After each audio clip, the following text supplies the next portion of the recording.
Halo sahabat rumah belajar, apa kabar sahabat? Semoga sahabat semua dalam keadaan yang sehat-sehat saja. Pada video ini, kita akan membahas tentang pelajaran matematika kelas 8, yaitu tentang teorema Pythagoras.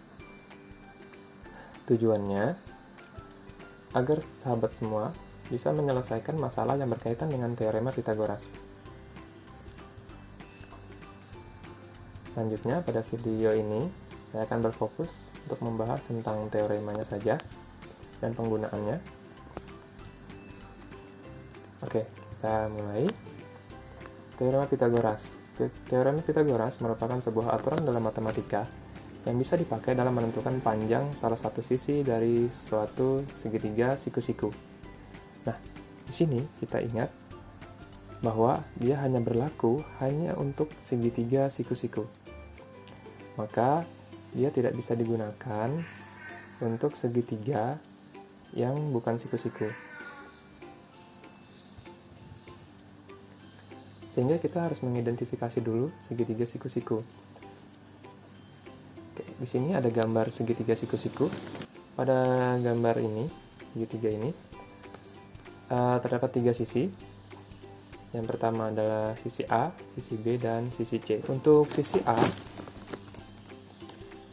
itu disebut juga dengan sisi tegak, kemudian sisi B itu disebut juga dengan sisi alas, dan sisi C disebut juga dengan sisi miring, atau biasa juga disebut dengan hipotenusa.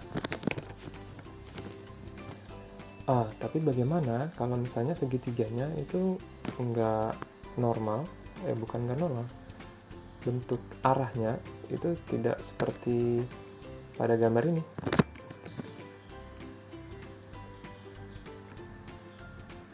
Oke, kita bahas satu persatu. Misalnya pada gambar yang seperti ini, segitiganya seperti ini. Kita lihat bahwa hipotenusa terletak di depan sudut 90 derajat atau di depan siku-sikunya.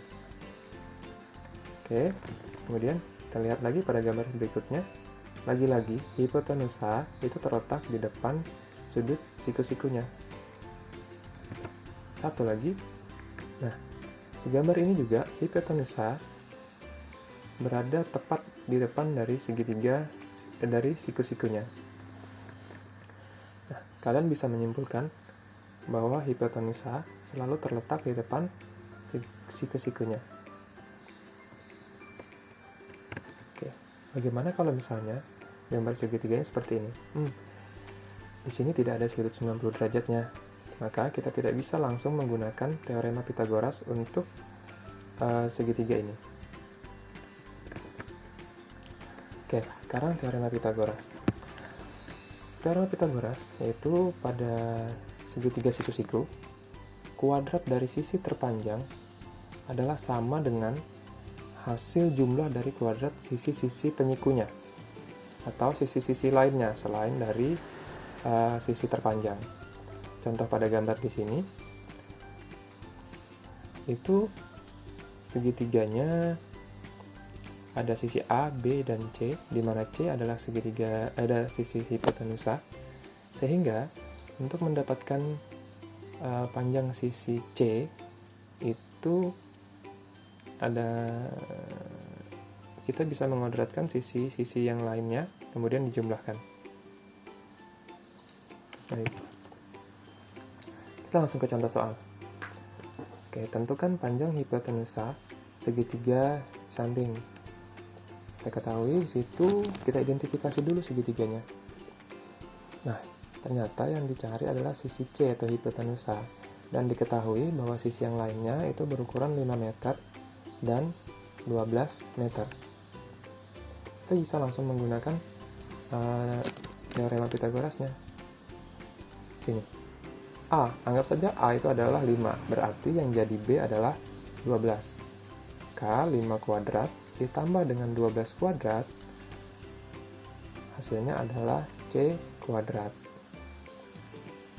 Kemudian 5 kuadrat adalah 25, 12 kuadrat adalah 144. Ketika kita jumlahkan 25 ditambah 144, hasilnya adalah 169. Di sini kenapa ada akarnya? itu supaya kita bisa menghilangkan kuadratnya.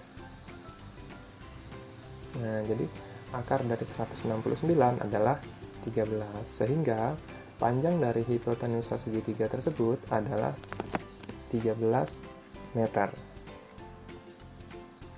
Kita lanjut ke contoh berikutnya. Di sini tentukan panjang sisi A pada segitiga siku-siku seperti pada gambar. Kita identifikasi dulu letaknya hipotenusa itu di depan sudut 90 derajatnya. Berarti pada soal ini yang dicari itu adalah bukan hipotenusa. Namun kita masih tetap bisa menggunakan teorema Pitagorasnya.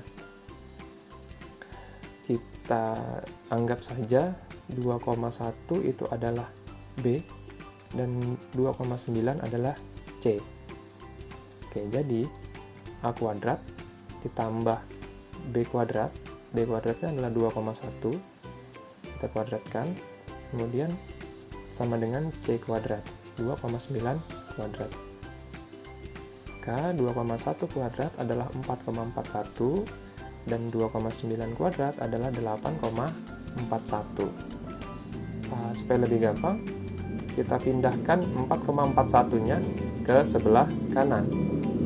Nah, di sini tandanya plus, maka di sebelah kanan tandanya menjadi minus. Kita kurangkan sehingga kita memperoleh A kuadrat sama dengan 4. Maka A adalah 2, atau kita akarkan 4-nya ini sehingga kita nanti memperoleh 2. Jadi, panjang sisi A pada contoh soal berikut adalah 2 cm. Bagaimana? Sudah mengerti? Baik, itu saja pembahasan pada video kita kali ini. Untuk pembahasan lebih lanjut, kita lanjutkan di video selanjutnya. Terima kasih, salam rumah belajar.